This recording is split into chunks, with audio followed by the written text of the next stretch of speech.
Like, without their gear, they're nothing. But with their gear, they can pose a bit of a threat. Whereas the freaks completely altered by nature, those ones are far more difficult. Well, aside from the Morats. Morats are lame.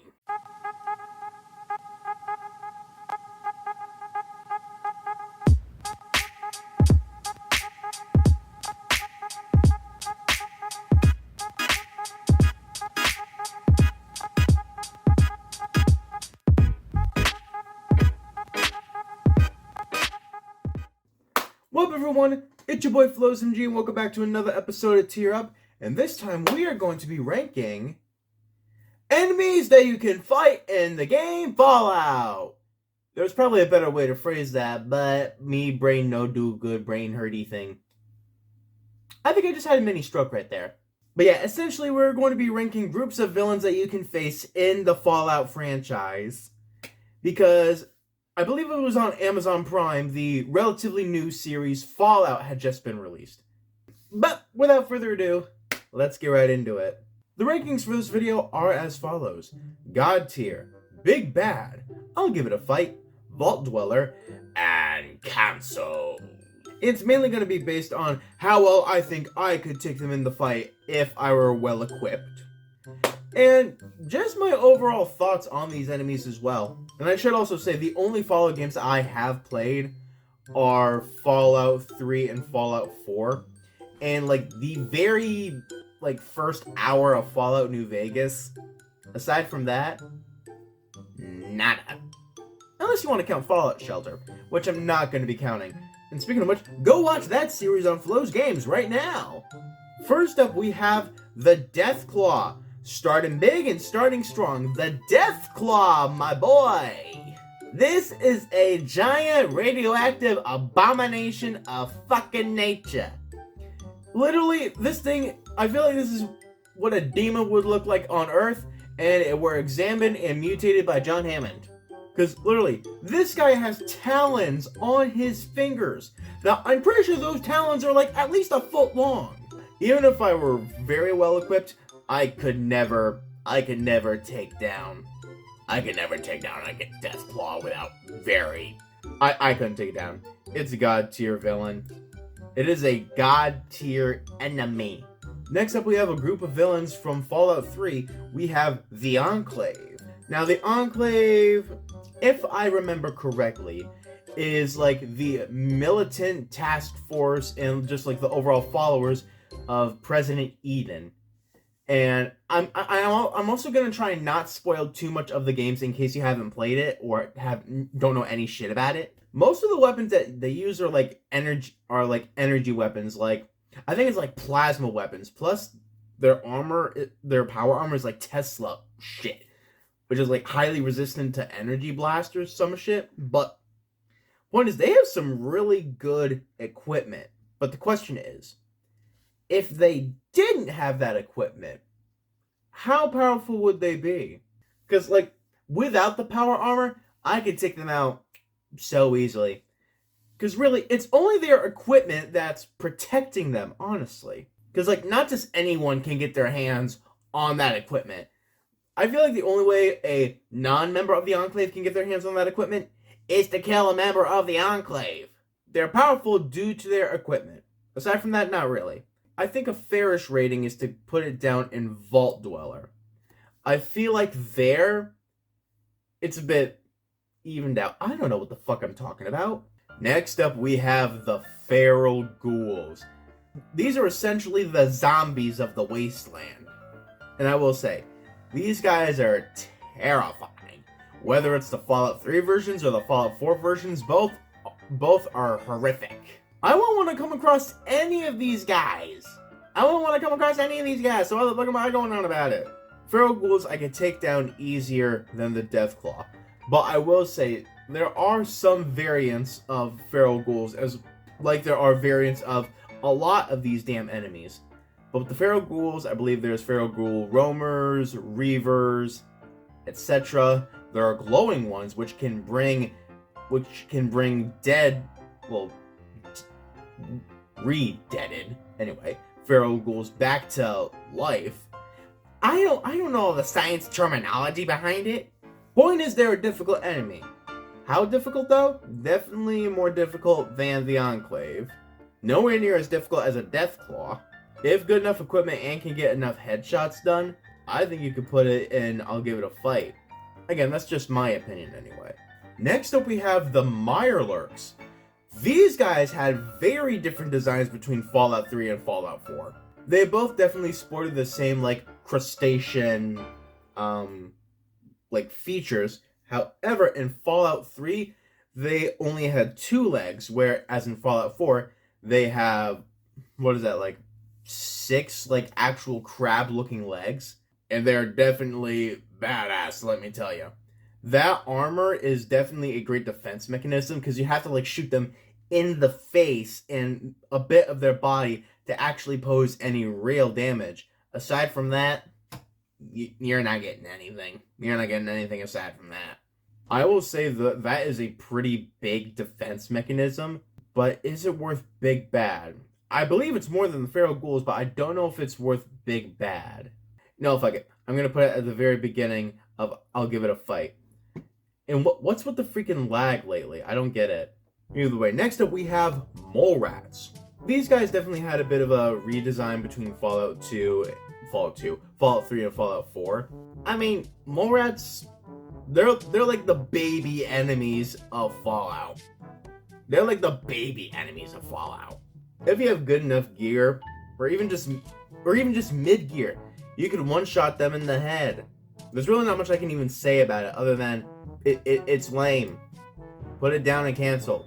Cancel the Mole Rats. Next up, we have Rad Scorpions. Rad Scorpions, they are definitely far more deadly, because they can attack you with both their claws and their giant stinger off of their back. I believe if you use the VATS, you could target the stinger and put that out of commission, but I prefer just to kill the thing as a whole. More fun that way. I feel like this is a bit more than the Mirelurk does, because more than just like a hard shell, it definitely has more weapons than the Mirelurk does. So you know what? I think the Rad Scorpions could be a big bad. In my opinion. Next up, we have Raiders. Now, I mean, Raiders themselves are not all that threatening, because, like, again, without their equipment, they are nothing. They are nothing. And sometimes you can encounter Raiders with power armor.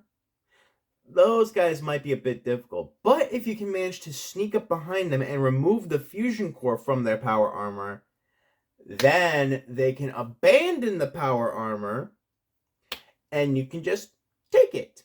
Yeah, that's like the thing with like the humanoid type of enemies. Like, without their gear, they're nothing. But with their gear, they can pose a bit of a threat.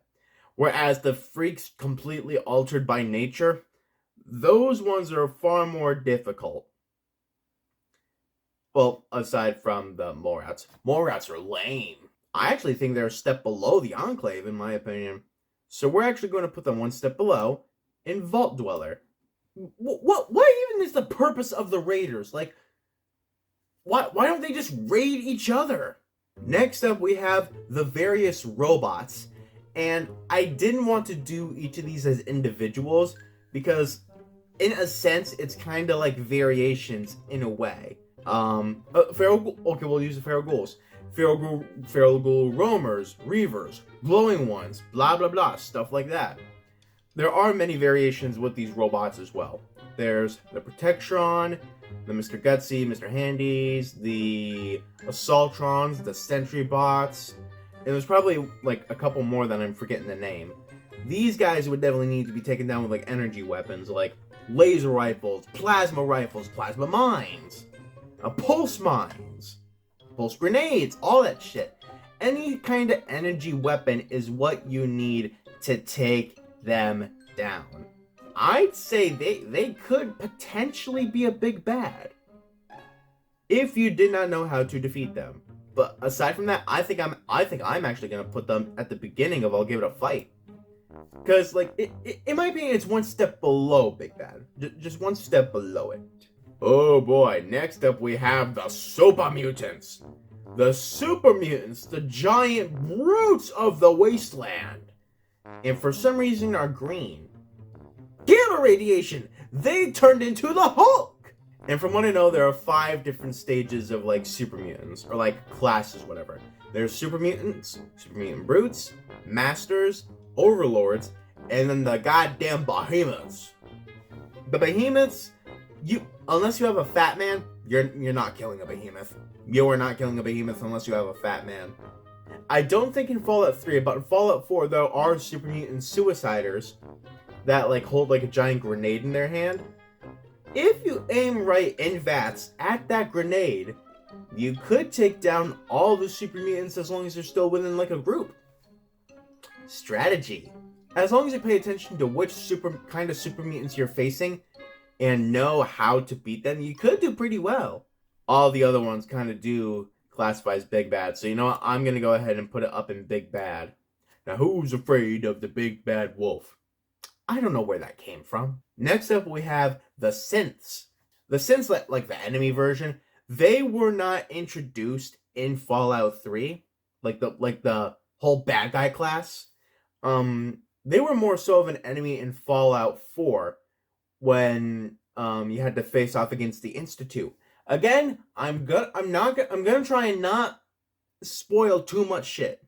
I'm trying not to. But since, as far as I know, they are like synthetic artificial life. Initially made by humans, but over time have learned and adapted and developed human soul. So kind of like Detroit Become Human, but on steroids. And I put synths in an entire different class than robots, because this is definitely a whole nother spectrum to go through.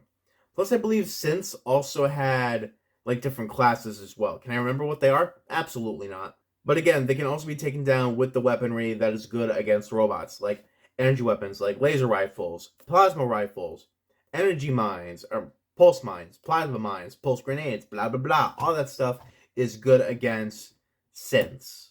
I think it's actually better than the robots, and I'll give it a fight, because synths can also wield those kind of weapons to use against us, as well as melee weapons.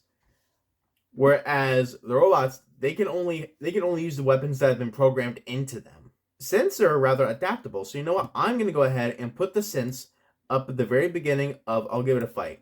I don't know why it's so laggy. Next up, we have one of my favorite groups of enemies from Fallout 3. We have the Talon Company. It was mostly just like from their armor, because like I thought that was pretty cool. They are a random group of mercenaries that randomly encounter you in the capital wasteland and say that they were hired to kill you. But they're kind of easy to kill themselves. Just put a few good shots into their noggin and... But again, in my opinion, they're rather easy to kill. So I'm going to go ahead and put it... I think I might actually put it at the beginning of Vault Dweller, because I like the equipment that you can get off of them.